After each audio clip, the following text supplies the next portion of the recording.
Well, hello everyone. It's Murray Carter from Cutlery.com. Today I want to just talk briefly about outdoor knife maintenance. I'm talking about keeping a super keen edge on your knife when you're outdoors. Maybe you're hiking or camping. Now, today I'm just kind of messing around, so for exercise, I've packed my pack with these brand new Kingstones 1000 and 6000 grit. Now I'm guessing that most of you aren't going to want to carry these with you when you're hiking, camping, or take them to your hunting site. So what we're going to talk about today are some alternatives. How can we keep a razor sharp edge on our outdoor knife? You know, while we're in the woods, maybe we're on an extended trip for 4 or 5 weeks, or maybe we're at a hunting camp and it looks like we're going to be dressing more than 2 or 3 big game animals. Well, there's good news for you. Anything that is hard enough to scratch a blade is also hard enough to sharpen it. Obviously, one of your first choices is going to be a stone. You could look for like a river stone that's fairly round, and you could very carefully and judiciously strop your primary edge on that stone to revive that absolutely super sharp cutting edge. A better alternative I find is to get 2 stones. You could either get 2 large stones or 2 smaller stones and kind of find out which sides have kind of a flatter, a flat side to them, and then you're going to take them and you're going to rub them together. You can already see I'm making dust because I'm grinding the high spots off the stone. Well, you'll find if you rub 2 stones together, inevitably one stone is going to be a little softer than the other.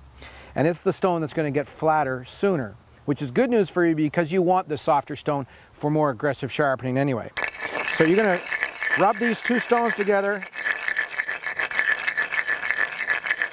Looks like the stone in my right hand is the softer stone.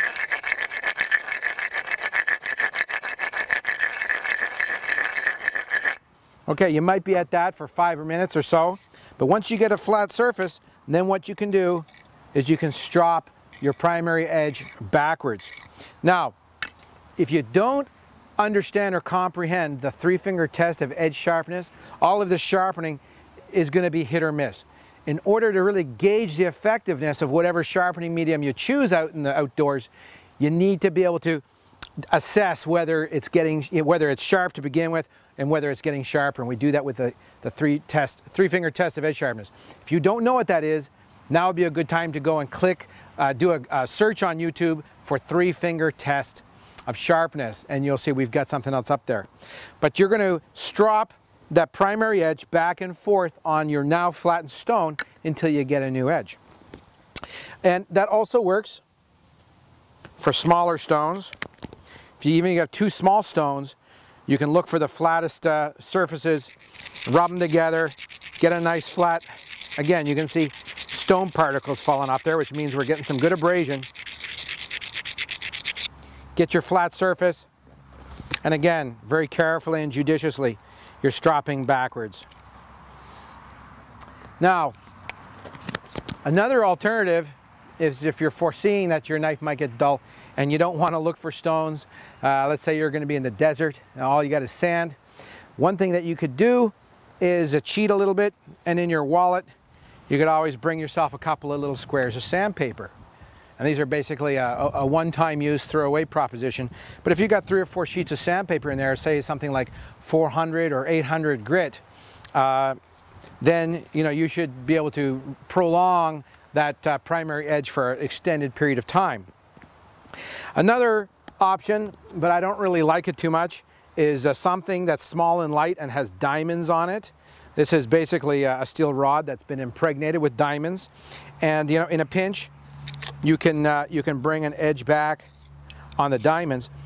The reason why I don't like diamonds is that they're so much harder than the carbides in the steel that even if you just try to lightly burnish that edge, it still actually leaves really deep scratches in your primary edge and can lead to premature edge failure, because where the edge is going to fail in use is between the weak links of those deep scratches. Anything that's between two deep scratches has the potential of fracturing and breaking off. So I'm not a proponent of diamonds. I've used them in a pinch and to fairly good effect because I know how to use the 3-finger test of edge sharpness. This would be better than nothing, but not my first choice. Something else that I've used in the woods is I use this in my garden once, is I simply found a piece of 2x4 wood that had been buried in the mud for about 2 or 3 years. And it's in Oregon, it's wet 3/4 of the year, and so that mud really had a good chance to really sink into that surface of that wood. So I noticed that it was gritty to the touch, and so I simply took my knife and I simply stropped backwards on that 2x4. And I basically revitalized a knife that wasn't cutting any longer, and I got it to a good functional edge once again. That's an expedient emergency measure, but again, anything that's hard enough to scratch the blade is hard enough to sharpen it.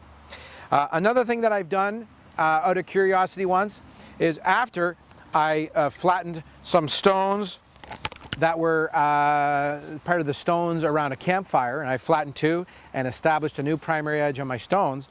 I, at that point, where'd my piece of wood go? I took some ashes from the fire and I wet the wood and I put the ashes on the surface of the smooth wood. If there was bark there, I would have removed the bark. This has no bark, so it's a nice smooth piece of wood. So wet it, put some ashes there, and then I again stropped that primary edge through the ash impregnated wood, and would you believe it was literally shaving sharp after that.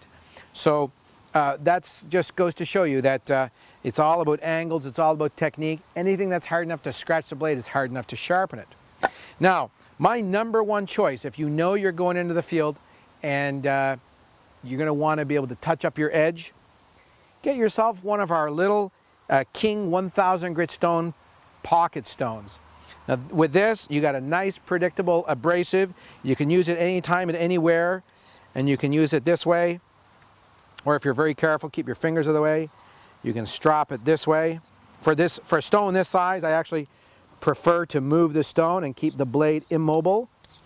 But this gives me an edge that I can count on every single time. And the cost of the stone, just $20. So it's a real great thing that you can take with you at any time. It barely weighs, I don't know, 2 ounces maybe. A great addition for any camper. It's about a little over a 1/4 inch thick by, I don't know, 1 inch wide by 2.5 inches long.